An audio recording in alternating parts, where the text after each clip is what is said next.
Mateus capítulo 17, versículo 14 em diante. Amém?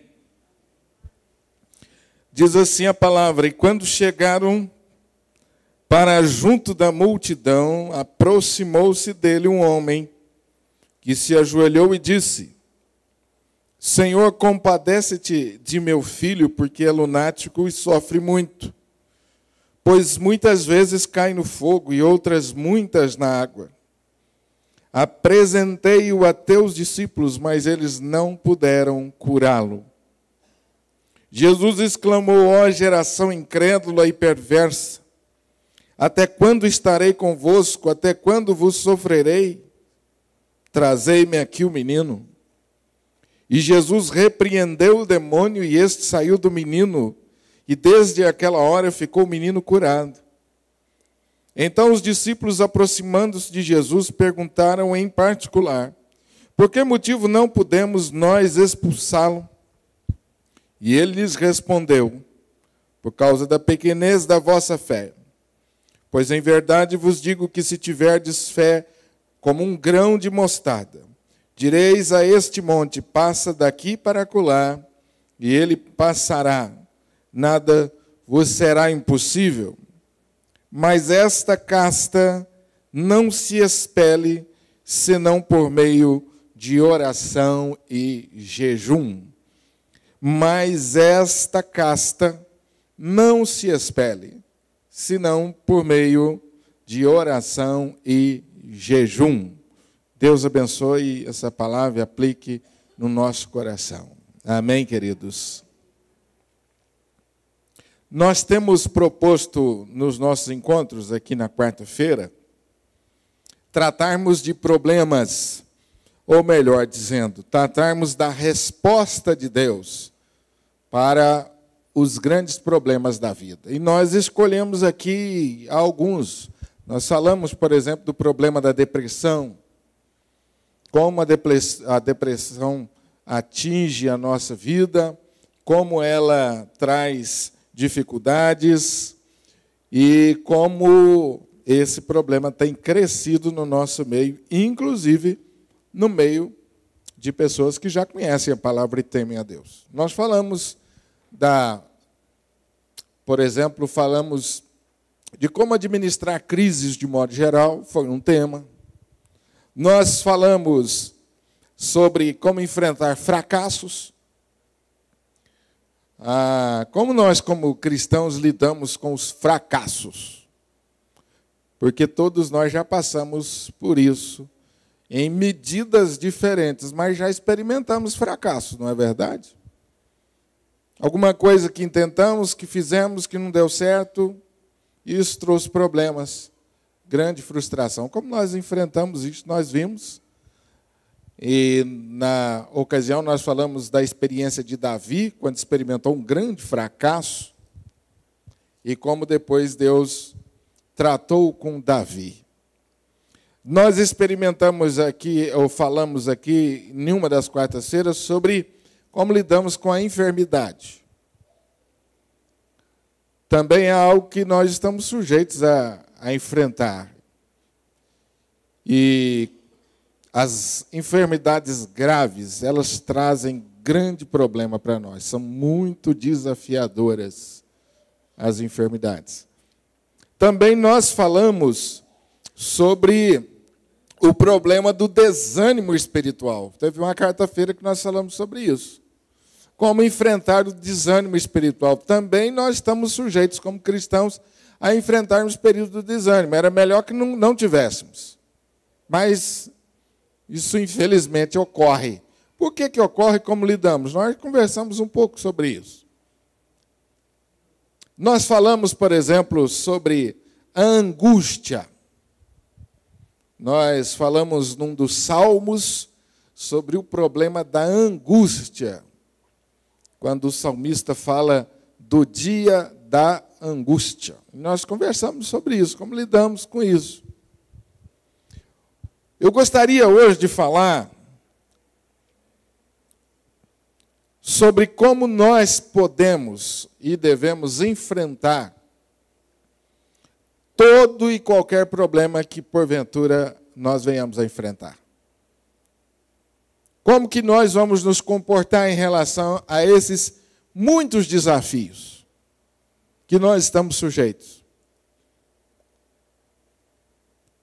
Não dá para a gente negar, porque eles estão aí na nossa porta, problemas, desafios, crises de todos os tipos. A questão é como nós vamos enfrentá-los. Como eu posso me comportar, como eu devo me comportar em relação a esses diversos tipos de problemas. Problemas pessoais, problemas familiares, problemas relacionais, problemas físicos, problemas espirituais, enfim. Eu acredito que nós vamos precisar de mais uma quarta-feira para concluirmos o assunto, porque eu quero liberar vocês para perguntas, e eu sei que alguns dos irmãos têm perguntas sobre esse assunto. Baseado nesse texto que nós acabamos de ler, eu quero fazer alguns destaques, introduzindo esse assunto com os irmãos. Mateus capítulo 17, versículo 14. Os discípulos de Jesus são levados ou estão diante de um grande problema. Que problema é esse? Vá conferindo aí na palavra para nós irmos aprendendo juntos. Olhe na sua Bíblia, qual o problema? Diz-nos o texto que eles estavam, obviamente, o texto anterior, no alto do monte. Eles descem do monte, estão agora no pé do monte, e aproximou-se deles um homem. E o homem chegou diante de Jesus e disse: Senhor, compadece-te de meu filho, porque ele é lunático e sofre muito. Às vezes ele se joga no fogo, às vezes ele se joga na água. E em seguida aquele homem diz o seguinte, falou: olha Jesus, eu apresentei o meu filho, ou eu apresentei o problema aos seus discípulos, e eles não souberam resolver. Eu apresentei aos teus discípulos, mas eles não conseguiram resolver o problema.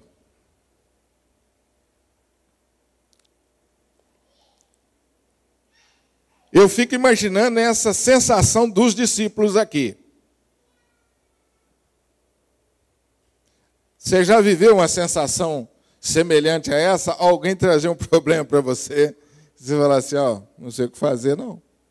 Ou você mesmo estar diante de um problema e você dizer assim, olha, não sei o que fazer. Não sei nem por onde começar. Não consigo resolver esse problema. Já viveu essa sensação?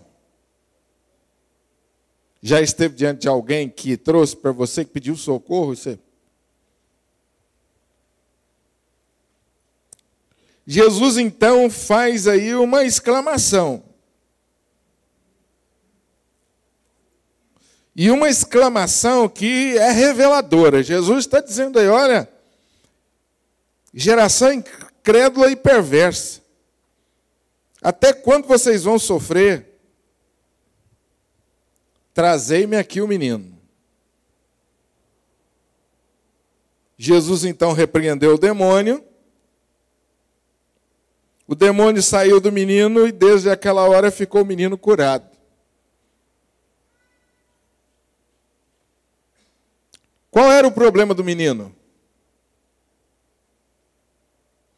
Qual era o problema do menino? O texto, no versículo de número 15, o pai do menino entendeu que o problema era o quê?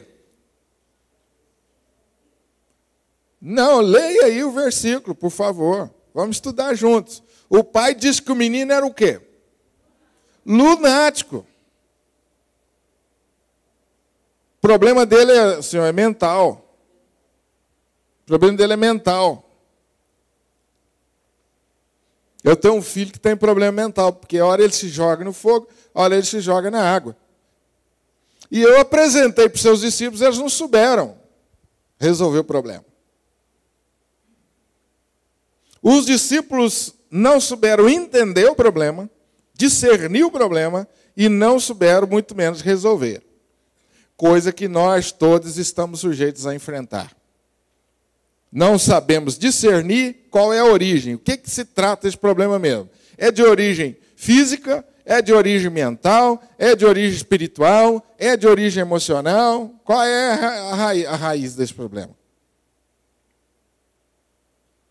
Porque, irmãos queridos, problemas, e nós precisamos entender, ao enfrentá-los, qual é a origem deles? Qual é a origem dos nossos problemas? De onde ele vem? Paulo, quando escreve aos Efésios, e nós lemos esse texto na abertura do culto, ele diz que a nossa luta como cristãos não é contra sangue nem carne, mas contra os principados e potestades nas regiões celestiais. Paulo está dizendo assim, olha, nós estamos dentro de uma batalha espiritual. Nós estamos lutando contra coisas que nós não vemos. Não é sangue nem carne.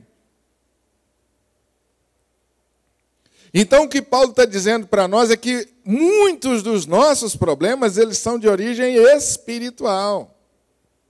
Eles existem porque nós estamos dentro de uma batalha espiritual.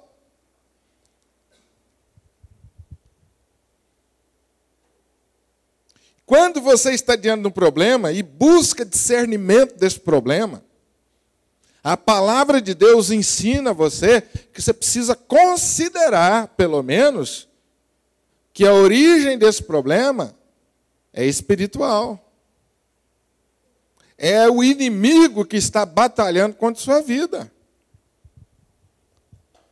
Nós, às vezes, temos um pouco de receio de tratar desse assunto.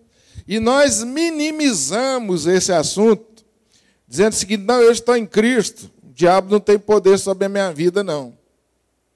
E encerramos o assunto por aí, e às vezes não consideramos esse aspecto da batalha espiritual que nós, como crentes, estamos passando ou vivendo.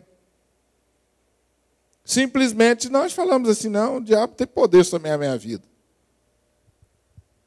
E pronto, e às vezes ignoramos. Ignoramos a origem desse problema também na vida das pessoas que estão ao nosso redor.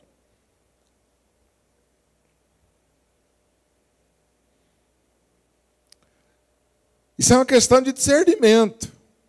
Os discípulos não conseguiram discernir.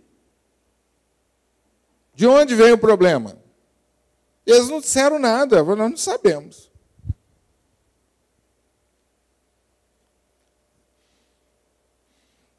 Então, queridos, nós precisamos aprender sobre isso, viu, irmãos? Nós precisamos aprender sobre isso. Nós precisamos aprender sobre isso. Porque problemas todos nós temos e vamos continuar tendo. A questão é como nós vamos resolvê-los.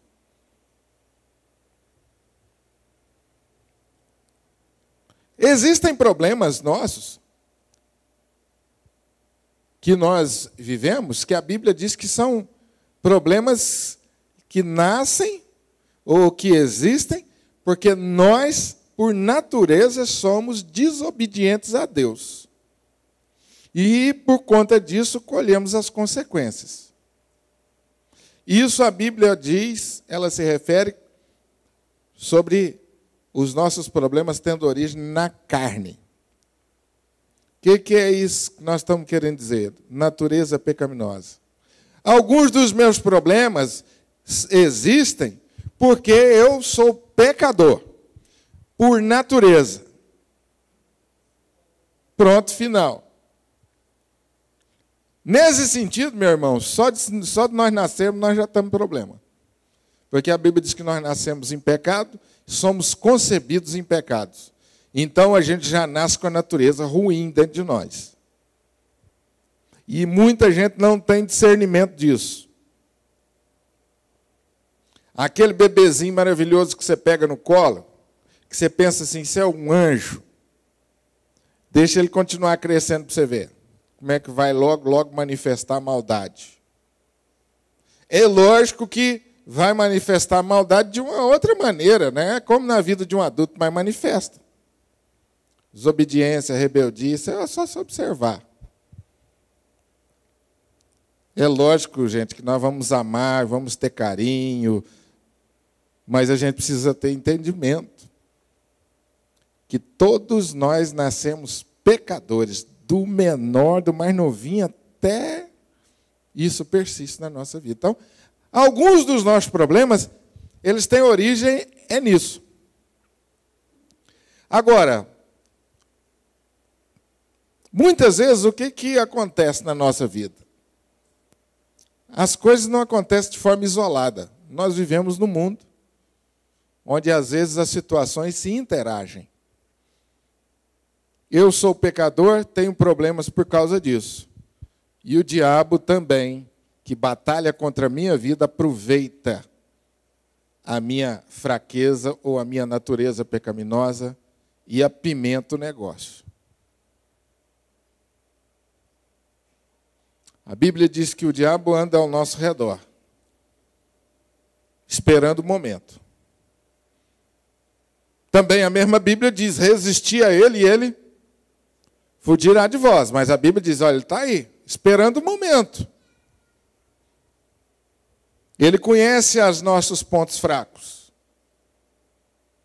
Ele conhece o nosso ponto fraco. Abaixo de Deus, meu amado irmão, o diabo é quem mais conhece na nossa vida.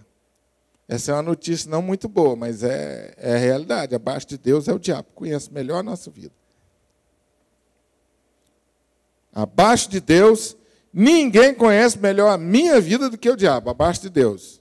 Nem a pessoa que anda comigo 24 horas por dia, nem minha mãe, nem meu pai, nem minha esposa, nem ninguém que tem maior intimidade comigo conhece a minha vida como o diabo conhece.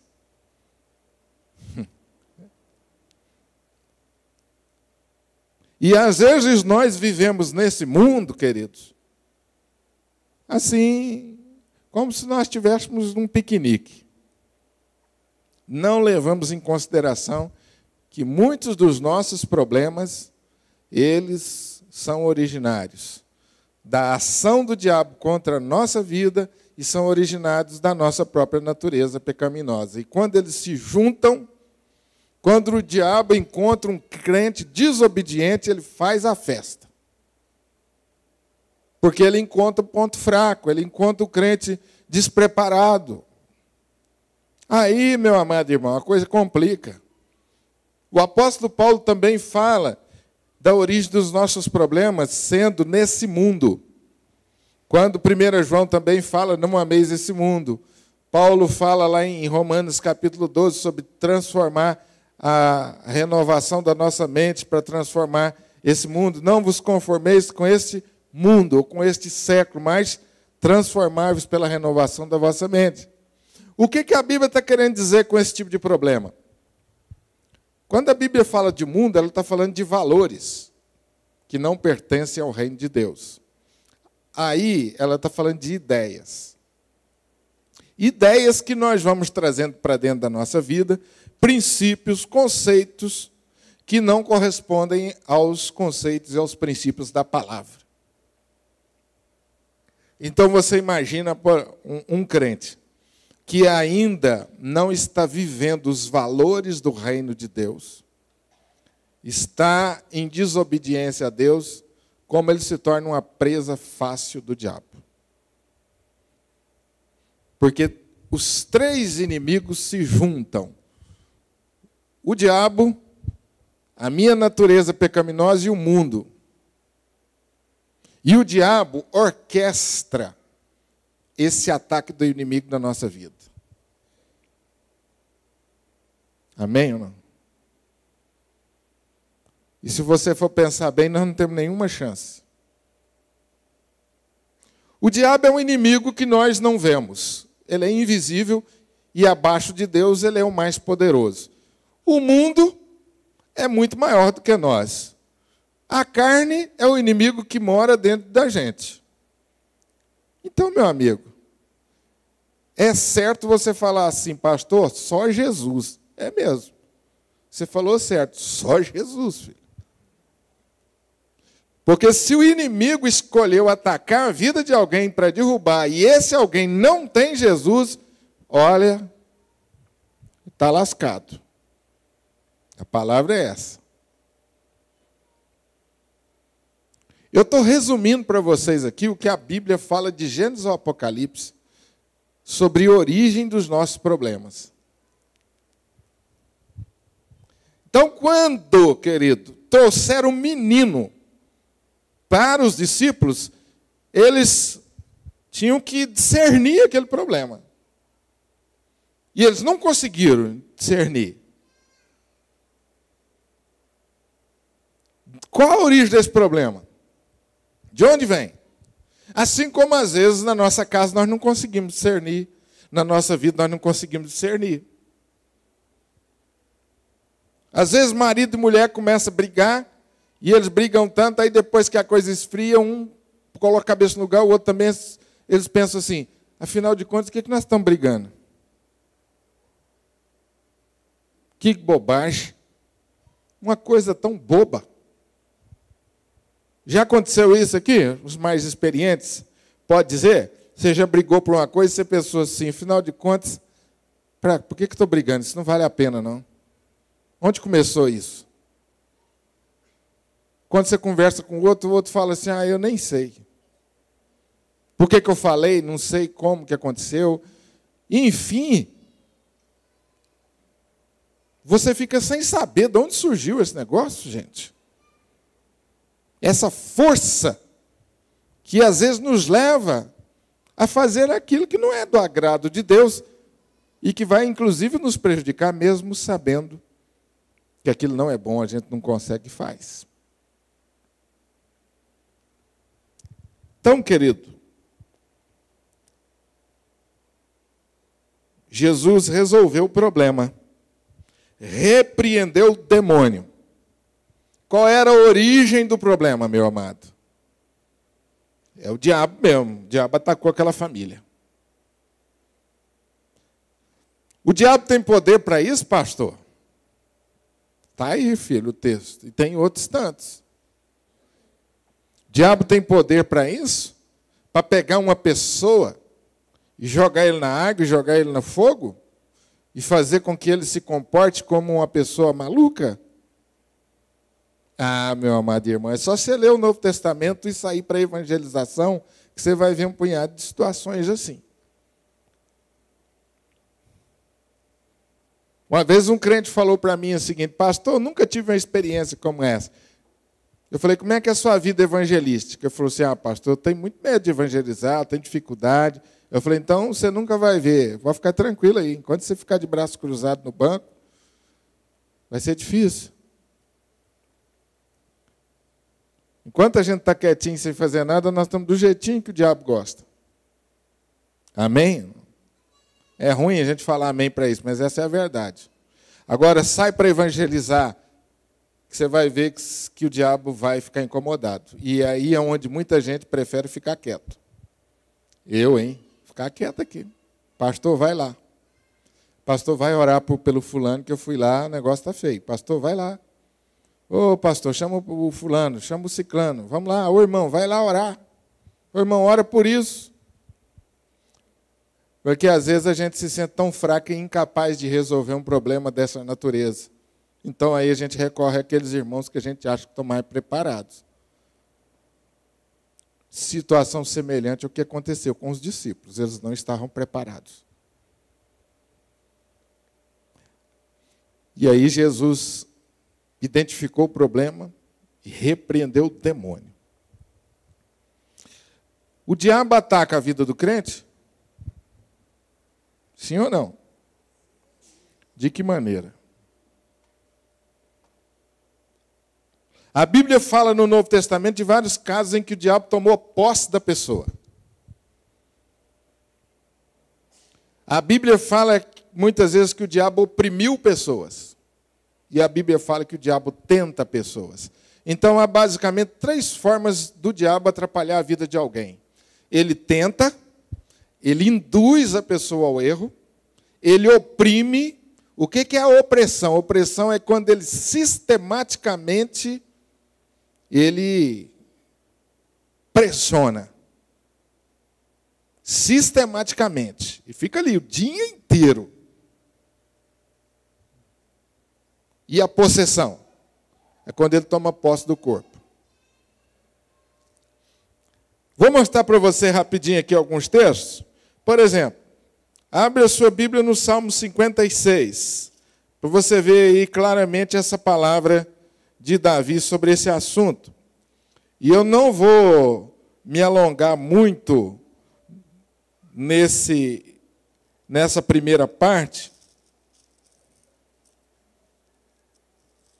E existem tantos outros textos, mas eu quero pelo menos mostrar um para você. Desculpa, Salmo 57.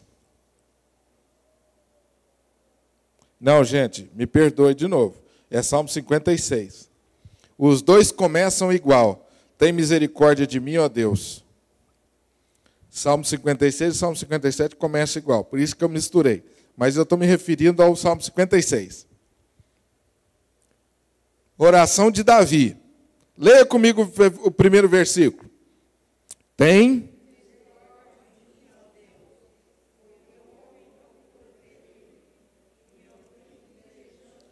Olha aí, olha onde aparece a palavra. E me oprime. Fazendo o quê? Pelejando todo o dia. Às vezes a gente não lê a palavra errada, a palavra certa. Pelejando todo o dia. Não é todo dia, é diferente.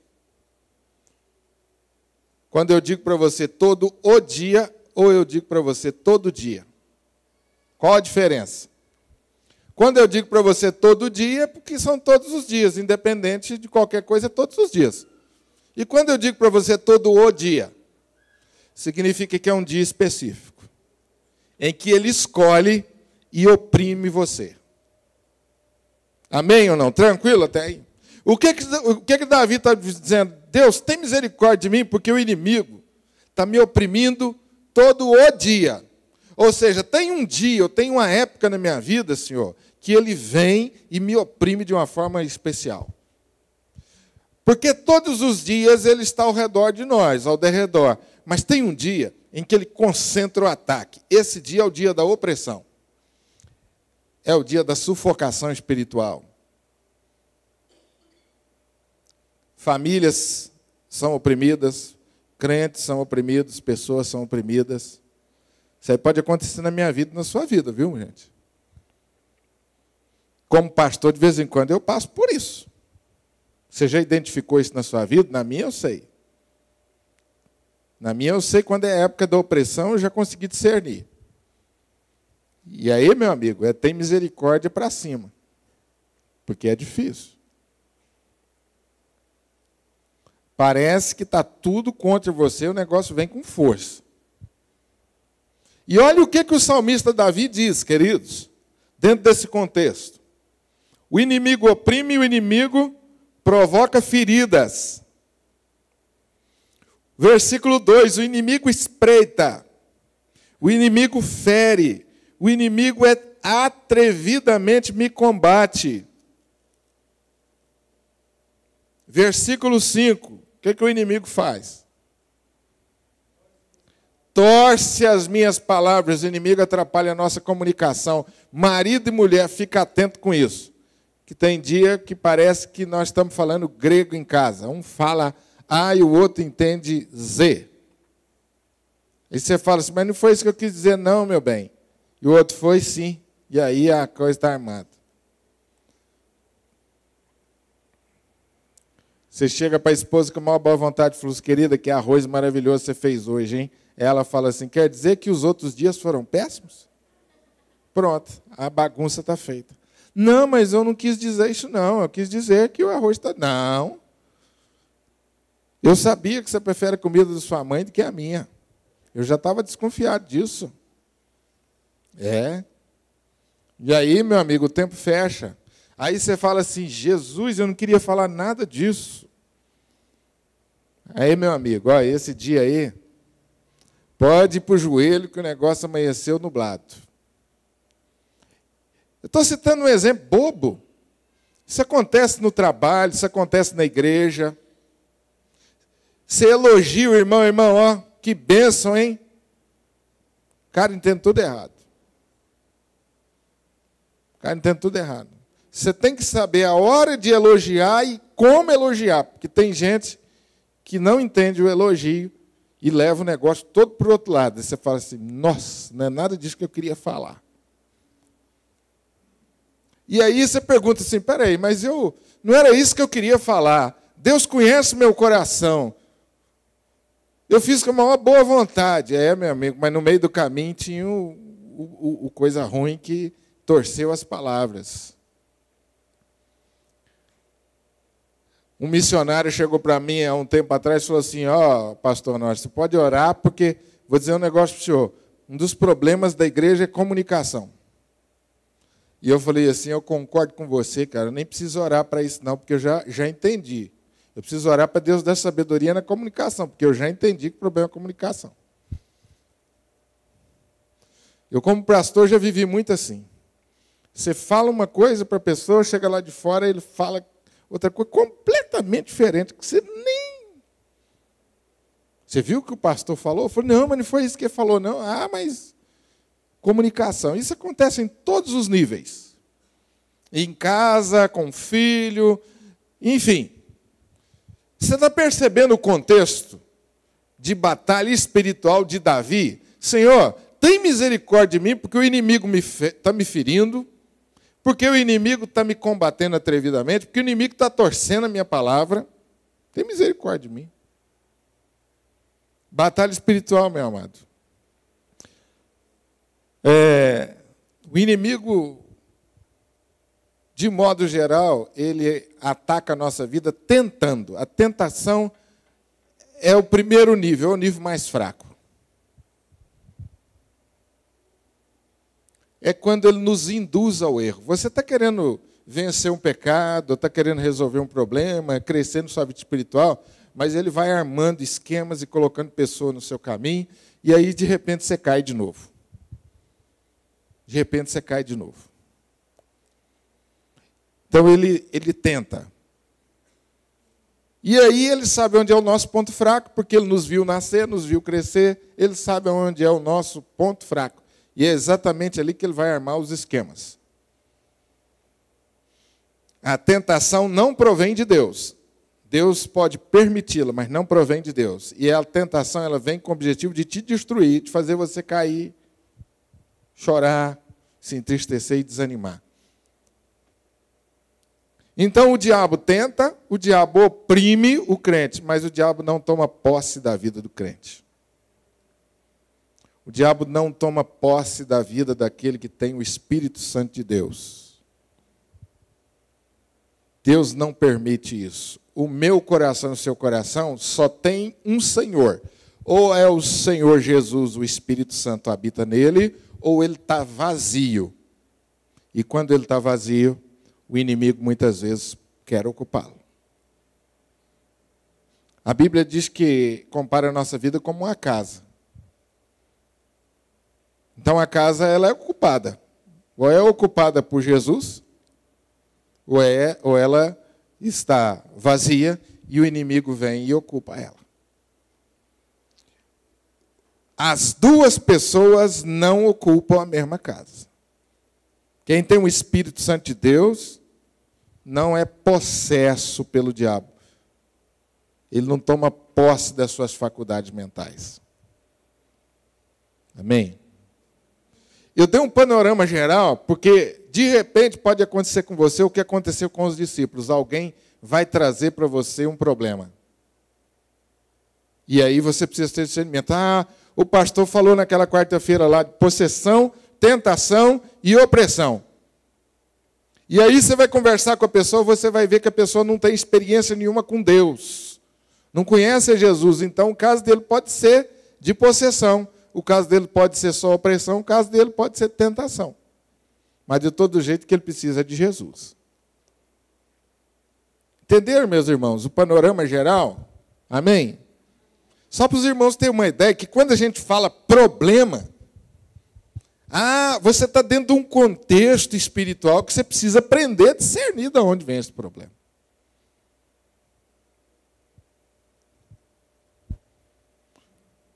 Eu vivi uma experiência que alguns poucos aqui já viram, que de vez em quando eu conto essa experiência quando eu falo desse assunto. Eu tive outras, mas ela serve muito bem para os irmãos entenderem. Uma família frequentava a igreja.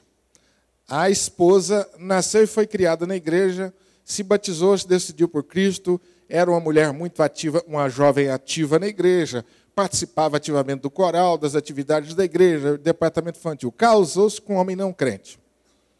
Ele estava vindo do espiritismo e toda a família. A família não gostou muito, porque ele ia se tornar evangélico. Na cabeça deles, eles entenderam assim. Ele começou a se casar, a frequentar a igreja com ela. Só que o negócio, ele sentava lá no fundo do banco, no último banco, e não fazia cara boa, não. Extremamente seco, não tinha papo com ele. Você conversar com ele, boa noite, beleza, não tinha lero com ele, não. E muitas vezes eu tentei quebrar o gelo, mas não tinha como. E a esposa dele, pastor, estou orando. Falei, nós também. Deus há de mudar o coração desse homem. Tiveram uma filha. Irmãos, acabou o sossego da igreja. Aquela menina chorava na igreja, mas ela chorava que ela causava uma situação constrangedora para a igreja toda nos cultos. E ela não faltava dos cultos. A mãe e a família. Não faltava. Ela, corista da igreja, o coral cantava todo domingo, ela estava lá. Começou o culto, ela... E pronto. Passava um pouquinho, quando o negócio ficava incontrolável, o que fazia? O pai pegava ela e ia para fora da igreja. E eu comecei a perceber que ele não ouvia as mensagens. Porque na hora da mensagem, da pregação da palavra, ele estava lá com a menina. E quando ele saía para fora da igreja, a menina parava de chorar. E a situação entre eles foi ficando estranha. E a menina começou a acordar de noite e chorar desesperadamente. E aí, um dia, ela pediu aos pastores, pelo amor de Deus, para ir na casa dela. Pastor, vai lá fazer uma visita. Nós éramos em 2 pastores, fomos lá fazer uma visita. E aí nós começamos a conversar. E o pastor que estava comigo, um pastor já mais velho, mais experiente, abriu a palavra e começou a explicar para ele sobre batalha espiritual. Quando o pastor começou a explicar, gente, a menina começou a chorar no quarto, mas um choro, igual o choro da igreja. Aí o pastor experiente falou assim para mim, pastor Honório, vai lá para o quarto orar com ela enquanto eu fico aqui. Eu falei, tá bom, vou lá. E já entendi. Já entendi, mestre, qual que é a onda no negócio aqui. Fui lá orar com a menina, e ele lá. Passou um pouquinho, a menina parou de chorar, eu voltei para a sala. De repente, a mãe começou a passar mal. A crente, a única crente.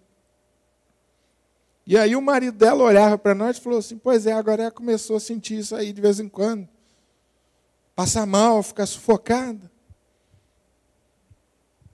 E aí o pastor, nós continuamos a ministrar e orar, continuamos a ministrar e orar.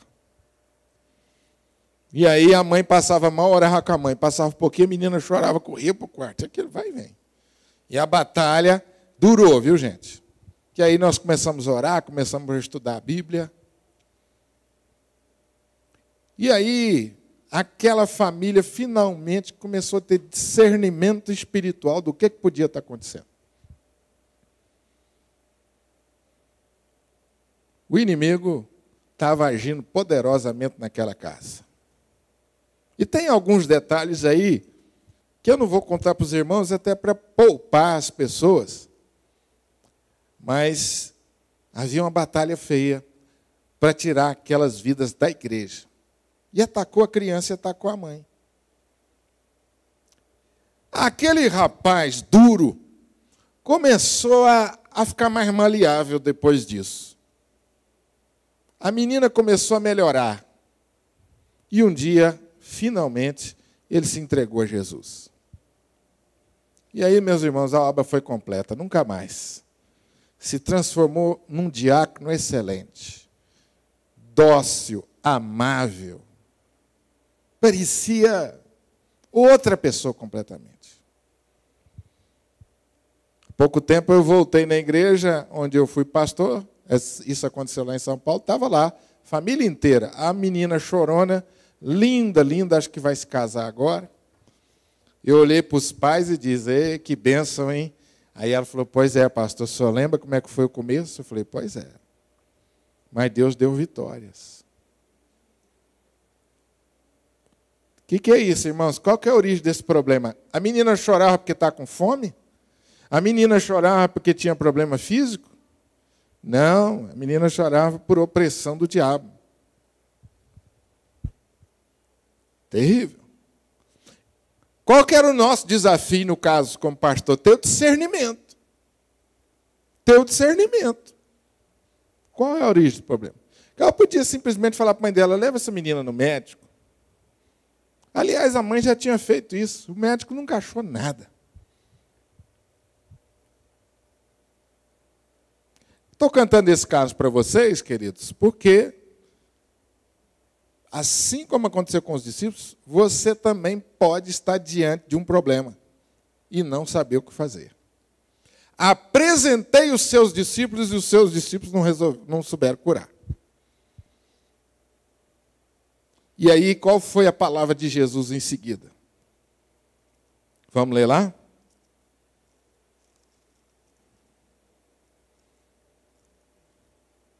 Mateus 17. Versículo 19. Os discípulos se voltaram para Jesus e disseram, Jesus, nós não estamos entendendo nada. O que aconteceu? Estão me acompanhando aí, amados? Então, os discípulos, aproximando de Jesus, fizeram uma pergunta em particular. Jesus, por que nós não conseguimos resolver o problema? E aí Jesus respondeu o quê? Por causa da pequenez da vossa fé. E o versículo 21 tem outra resposta. Qual é a resposta? Esta. O que Jesus está dizendo aqui para os discípulos? Existem problemas e problemas. Existem problemas que você vai resolver com uma oração ou que você vai resolver com uma conversa. Mas tem problema que você vai precisar orar mais. Tem problema que você precisará orar mais e jejuar. Amém ou não? Os irmãos estão entendendo aí o caminho que a palavra de Deus nos leva?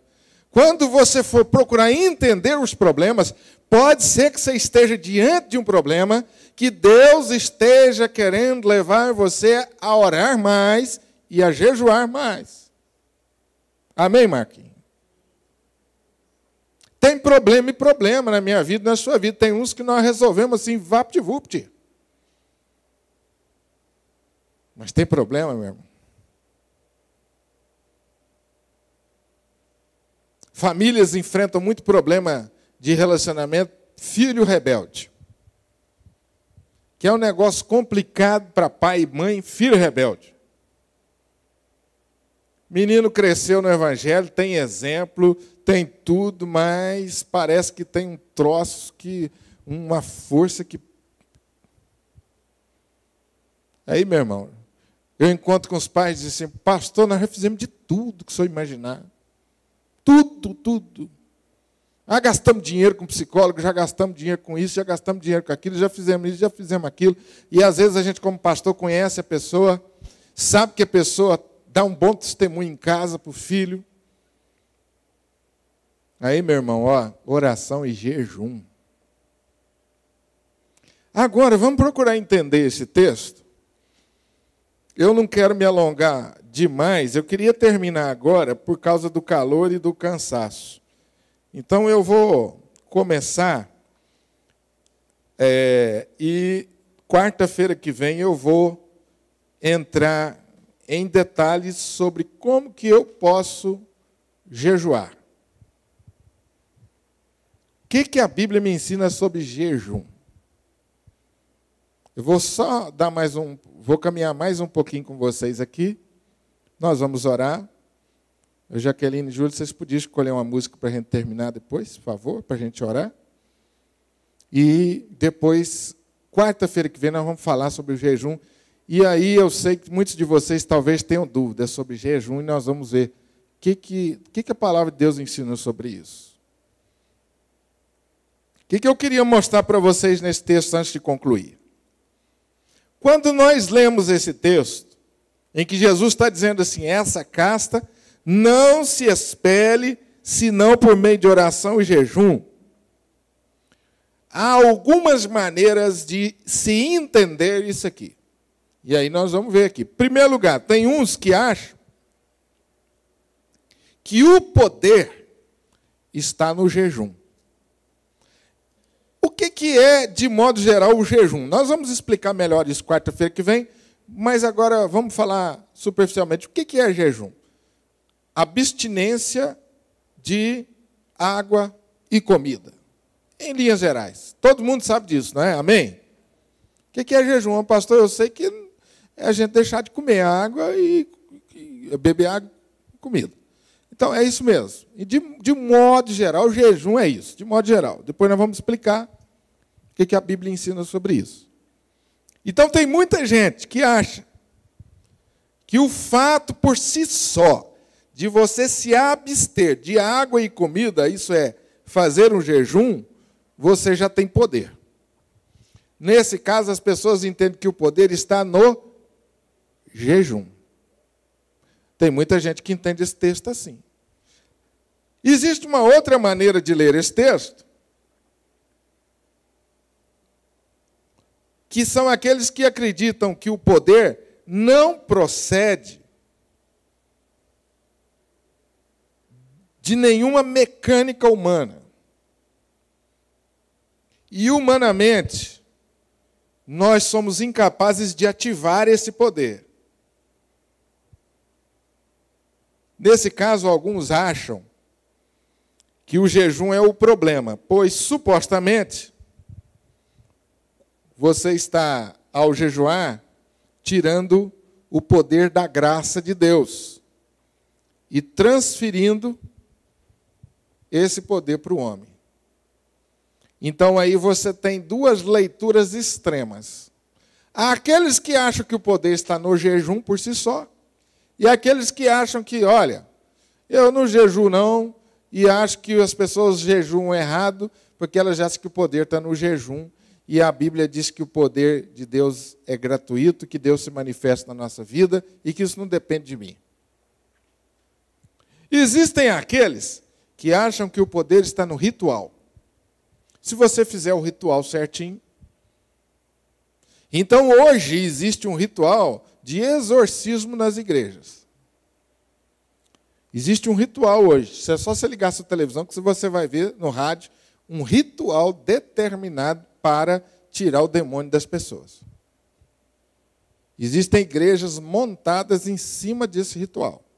É um ritual. Tem os passos, tem aquilo que você fala, tem aquilo que você não pode falar. Enfim, tem pessoas que atribuem o poder ao rito. Se você fizer o ritual certo. A televisão, esses dias, fez uma longa divulgação e uma reportagem, eu não me lembro o canal, mas do padre exorcista. Um padre que está fazendo o maior sucesso porque ele faz exorcismo. Há aqueles também, que é o quarto entendimento, que é uma leitura mais psicológica do texto, que acha que o que Jesus está querendo dizer é o seguinte: olha, no meio dessa confusão toda, gente observando, gente brigando, o pai gritando, Pedro e Tiago e João vindo do Monte da Transfiguração, cheios de grandeza, né? Ou achando que eram os mais espirituais por causa daquela experiência. Tudo isso era impossível que as pessoas se concentrassem no caso daquele jovem. Então, o jejum traria foco e concentração. Então, aqui é uma abordagem mais psicológica. Os irmãos entenderam? Amém? Vocês já cansaram, né? Então, quando você fala assim, olha, pastor, ou eu falo para você, esse problema, meu irmão, só com jejum e oração. Cuidado. Eu não estou dizendo que o poder está em você. E eu não estou dizendo que o poder está no jejum por si só. Amém? E o que então, pastor, eu preciso entender desse texto? Qual é o papel do jejum nesse processo? De que maneira o jejum, eu tenho dificuldade para falar esse negócio, jejum.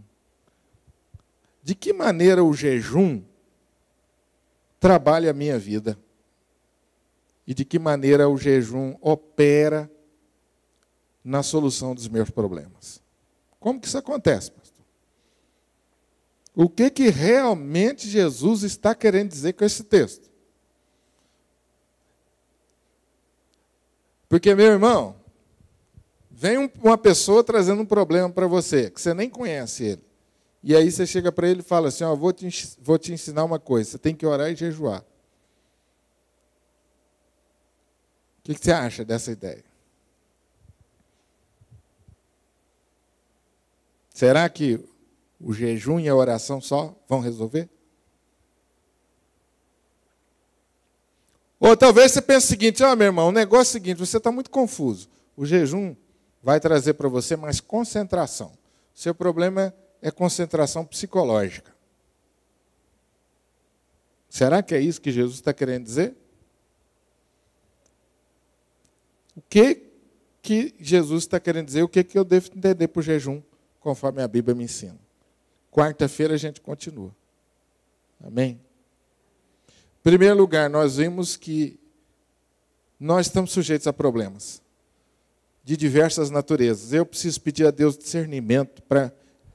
Senhor, de onde vem esse problema? Esse problema está vindo da minha natureza, da minha desobediência, ou está vindo de fora? Isso é o diabo que está tormentando a minha vida. De onde está vindo esse problema? É porque os meus pensamentos, ou os meus princípios, os meus valores estão errados? E por causa disso eu estou sofrendo por causa desses princípios? Afinal de contas, de onde procedem esses problemas e essas lutas minhas? Ou será que eles procedem de todos os lados?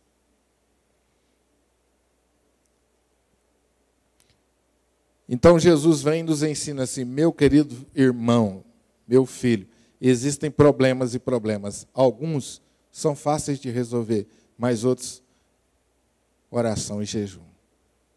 Que Deus nos ajude. Não deixe de vir na quarta-feira para você não pegar o estudo pela metade. Amém? O estudo do jejum, eu tenho ele no papel. Depois eu posso mandar para o seu e-mail, mas quarta-feira a gente fala sobre isso. Pois não, Vilma?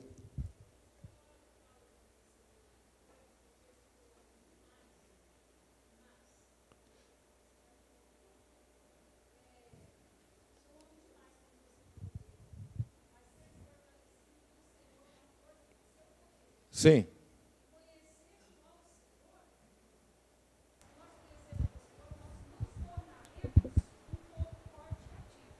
Sim. Aí, conectado com Deus, a gente verá tudo isso.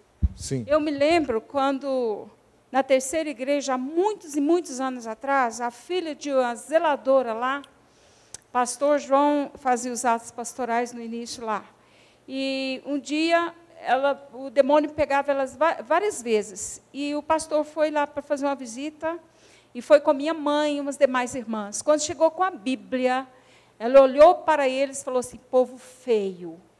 Ela estava no chão assim, pastor. A minha mãe contou. Ela voou, foi para cima do guarda-roupa. Uma coisa horrorosa, ela voou. Ela olhava para o pastor, rangia os dentes, sabe? Vai embora, eu não quero vocês aqui. Falava em voz bem grossa e tudo. E essa mãe sofreu demais na época. Mas aí o pastor conseguiu que o demônio saísse, né, do corpo dela, e ela desceu e falou, estou com fome, já com a voz normal. Mas a minha mãe disse que nunca viu uma coisa terrível. E quando você falou que quando nós assentamos no banco e acomodamos, a gente quer oba-oba e não quer botar para trabalhar. Uma vez nós fazíamos visita ao bairro Esperança, eu e a dona Nicolina vimos um caso desse. Pastor, eu confesso para você, eu fiquei com os cabelos para cima. Porque eu nunca tinha visto um caso daquele. Quando eu abri a Bíblia e comecei a ler, aquela mulher caiu como...